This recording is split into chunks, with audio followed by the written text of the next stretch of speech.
Good job. You Googled what is the meaning of the song Bullet with Butterfly Wings by the Smashing Pumpkins. And what do you get? You get this guy. Here's my interpretation, which I feel is pretty accurate on what the point of that song is. We all like it. Who doesn't like that song?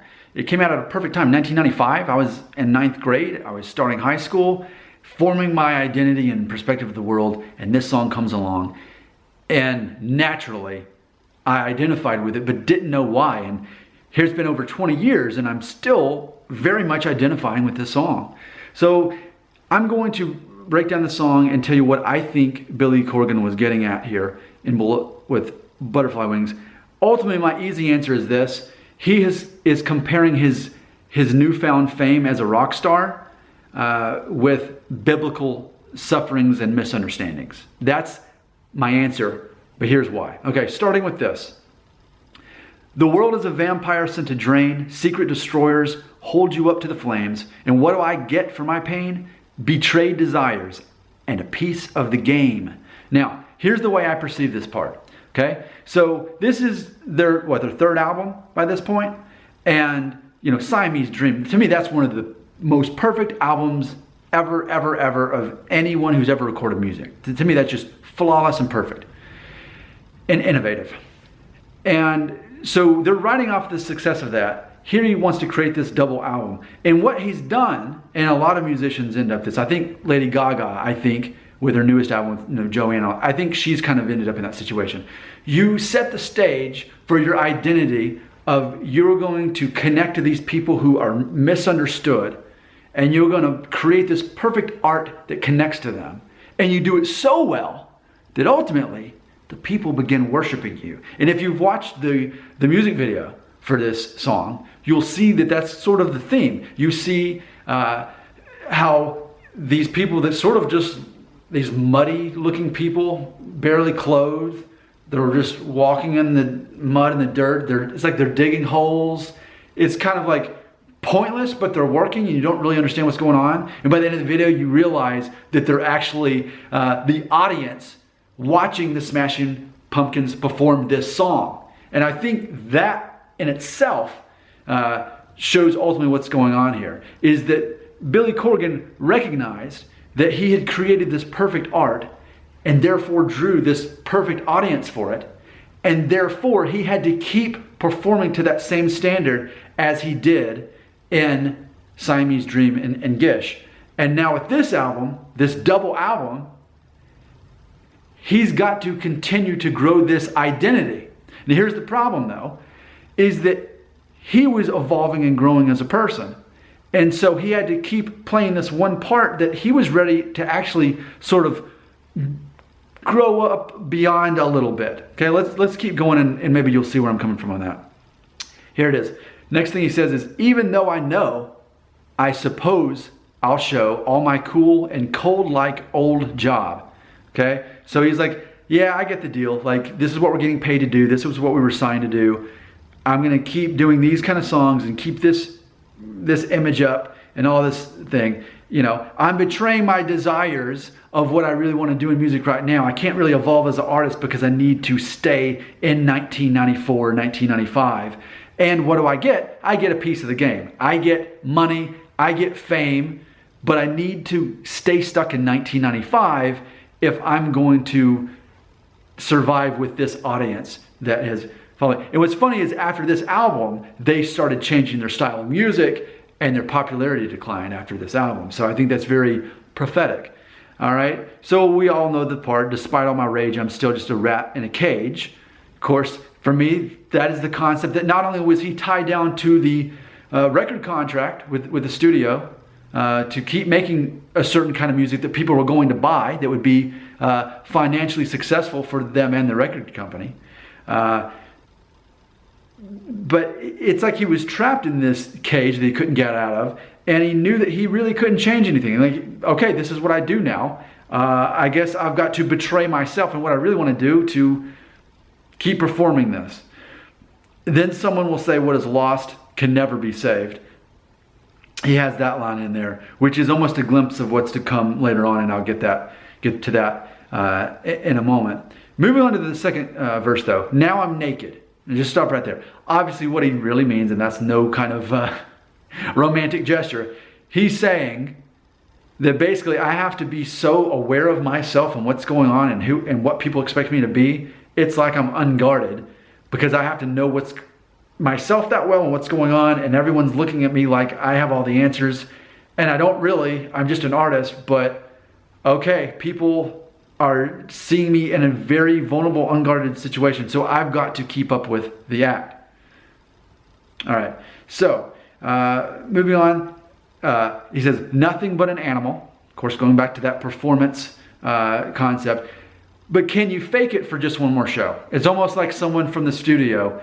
He's saying, look, I'm getting burnt out on doing the same thing over and over. I'd like to take a break. And there's like, could you do it for just one more show? If you do this, well, you can bring another $100,000. And he's like, okay. So he fakes it for one more show. And he says, and what do you want? Basically almost like to the audience, what do you want? I want to change. That's what he's saying. All right. And he says, and what have you got when you feel the same? He's trying to hope he can find someone who can connect on with him wherever he actually is in all this. But ultimately, people keep looking at him for all the answers as he's this prophetic rock star that they're beginning to worship. And you see that in the music video as well.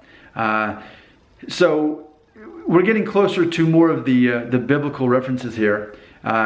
Towards the end where he says, tell me I'm the only one. And to me, this is sort of the concept of people are worshiping me in a way, like they're treating me like I'm God, like I'm the Messiah. So it's almost like he's playing into it a little bit, like, okay, fine, tell me that I'm God. Tell me I'm the Messiah. Tell me I'm the only one. That's how I feel about it. And then, yeah, tell me there's no other one. Tell me I'm the best, and I'm saving your life with this music because it's so great. And so then here's where he makes quite a literal comparison where he says Jesus was the only son. So now he's basically, it's almost like he's asking more than he's telling. I think he's saying, look, you're treating me like I am Jesus. I'm not. But okay, yeah, just go ahead and tell me that I'm Jesus. Tell me that I'm the only one. Tell me that I'm God. Like, he doesn't mean it literally. He's like almost sarcastically just trying to prove his point to them that he's not this hero that they're creating. And then he turns it back on, says, Jesus was the only son for you. Almost as if to say, you know what? Choose Jesus instead. If you want to worship someone, how about Jesus? I'm not him. I'm just an artist. That's really how I feel about it. So the song kind of fades out with that in mind as he talks about continuing to be a rat in a cage. But then, of course, he says, and I still believe I cannot be saved. Right after having said, Jesus was the only son for you, he's saying, I still believe I cannot be saved. I don't necessarily believe that Billy Corgan is saying that he doesn't believe that Jesus can't save him from his sins. I don't think it's that literal as in regards to religious ideas. I think he's saying, look, you've compared me to some sort of savior, Messiah, which I'm not. Yes, I created this art. It's almost like a monster. Now you're worshiping me. You're acting as if I'm God. I'm not. I'm signed this contract. I have to keep performing, doing this kind of music to make you happy. What do you really want from me? I'm just a regular guy. I can't be saved in this situation. I'm locked into this. This is my identity now. This is what people expect of me. I can't be a regular person anymore. I can't be Billy Corgan. I'm trapped in this. And I can't be saved in the same way as if someone understood that Jesus died for their sins, but thought that the sins they committed were so bad that even Jesus couldn't save them, if that's what they believed. He's likening that mentality to the fact that he doesn't believe he can break out of the situation he's put himself in by becoming so successful in creating music that people connected to. And ultimately, after this album, things again started sort of falling apart. And they didn't sustain that fame like maybe other bands. Could I use Metallica as an example? Even with some an awful album or so, they still bounced right back. But Smashing Pumpkins has sort of devolved from that point, and it's almost like this was the part this was almost the highlight and low point of their career as far as their songs go, as far as looking at what's going on and describing in real time what's going on. And with all of that, in these 10 minutes I've explained that song, maybe I've revealed to you a new perspective on it. But ultimately, to a lot of this, we somehow still relate to this, don't we? And in closing, I think I can definitely relate to this because I've got this YouTube channel where I talk about DNA test results a lot and ethnicity. And I'm not that obsessed about it. I don't mind talking about it, but I only keep making videos because people keep watching the ones I make, and then in turn they comment, and I make more videos to respond to their desires, and then people will say that I'm obsessed with it and I need to get over it.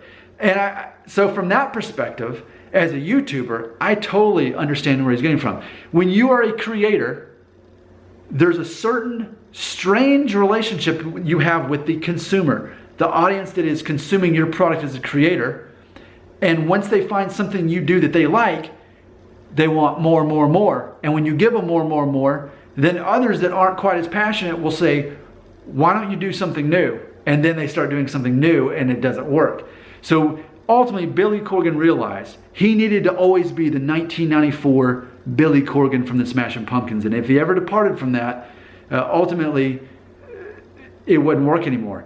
But perhaps maybe that's what he wanted, because he changed his musical style, and maybe that's how he freed himself from that cage.